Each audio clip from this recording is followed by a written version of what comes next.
Assalamualaikum warahmatullahi wabarakatuh. Selamat pagi anak-anak semuanya. Pada kesempatan pagi hari ini kita akan membahas materi tentang integrasi nasional dalam bingkai Bhinneka Tunggal Ika. Makna Bhinneka Tunggal Ika. Bhinneka Tunggal Ika adalah semboyan bagi bangsa Indonesia yang artinya walaupun berbeda-beda namun tetap satu jua. Aktualisasi nilai-nilai Bhinneka Tunggal Ika dapat menjadi dasar dalam kehidupan berbangsa dan bernegara. Juga dapat meminimalkan berbagai bentuk ancaman yang dapat mengganggu keutuhan negara kesatuan Republik Indonesia. Aktualisasi bidang politik pada saat pemilu, setiap warga negara memiliki hak suara. Aktualisasi bidang hukum dan pemerintahan. Para penegak hukum seperti polisi, pengacara, jaksa, dan hakim harus bersifat objektif dan tidak melakukan diskriminasi kepada semua pelanggar hukum. Aktualisasi bidang sosial budaya. Penerapan aktualisasi nilai-nilai Bhinneka Tunggal Ika dalam kehidupan sosial budaya akan menciptakan sikap yang mengakui, menerima, dan menghormati segala bentuk keragaman masyarakat. Aktualisasi bidang pertahanan keamanan. Penerapan aktualisasi nilai-nilai Bhinneka Tunggal Ika dalam kehidupan pertahanan keamanan dan menumbuhkan kesadaran cinta dan tanah air. Konsep integrasi nasional. Pengertian integrasi nasional. Integrasi nasional adalah upaya menyatukan seluruh unsur suatu bangsa dengan pemerintah dan wilayahnya.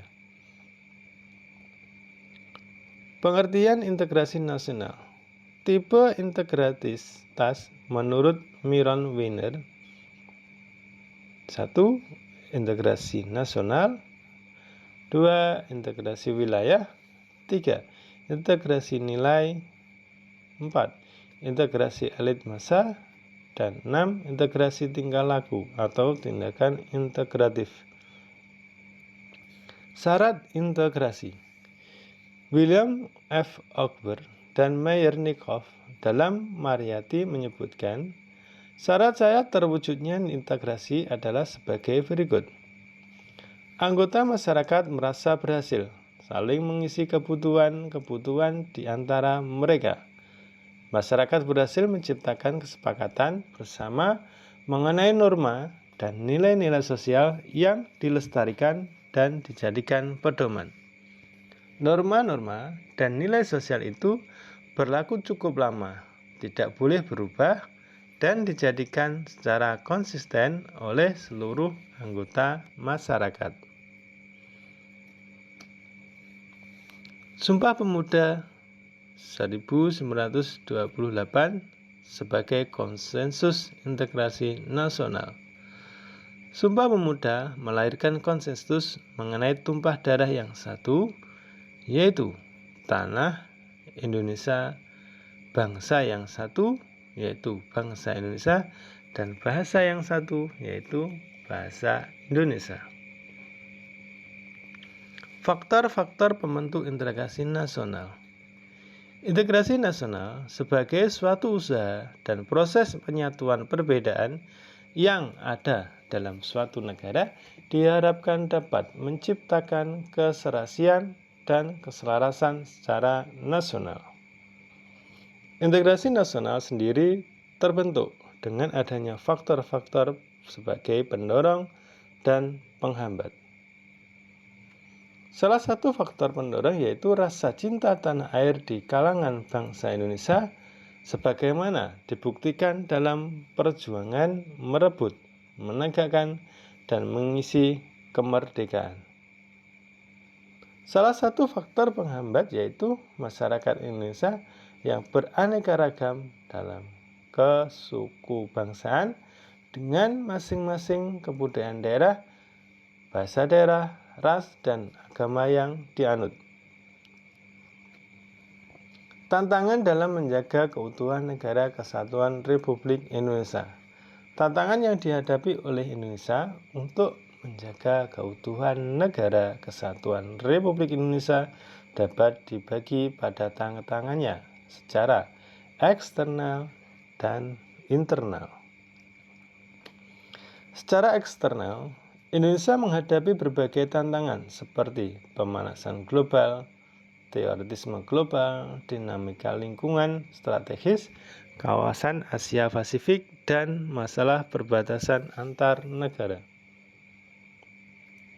Secara internal, tantangan yang dihadapi Indonesia adalah mengawal Negara Kesatuan Republik Indonesia agar tetap utuh dan bersatu. Kesadaran warga negara dalam upaya bela negara ditunjukkan dengan tindakan warga negara yang bertujuan mempertahankan kedaulatan dan kesatuan negaranya dari ancaman yang dapat mengganggu kelangsungan hidup masyarakat. Bangsa Indonesia berhak dan wajib membela serta mempertahankan kemerdekaan dan kedaulatan negara, keutuhan wilayah, dan keselamatan segenap bangsa dari segala ancaman. Dalam upaya bela negara terdapat beberapa dasar hukum tentang kewajiban bela negara, di antaranya sebagai berikut. TAP MPR nomor 6 tahun 1973 tentang konsep wawasan Nusantara dan keamanan nasional. Undang-Undang nomor 20 tahun 1982 tentang ketentuan pokok Hankam Negara RI diubah oleh Undang-Undang nomor 1 tahun 1988. Undang-Undang nomor 29 tahun 1954 tentang pokok-pokok perlawanan rakyat. Undang-Undang nomor 3 tahun 2002 tentang pertahanan negara, TAP MPR nomor 6 tahun 2000 tentang pemisahan TNI dengan Polri, TAP MPR nomor 7 tahun 2000 tentang peranan TNI dan Polri, Undang-Undang Dasar Negara Republik Indonesia tahun 1945.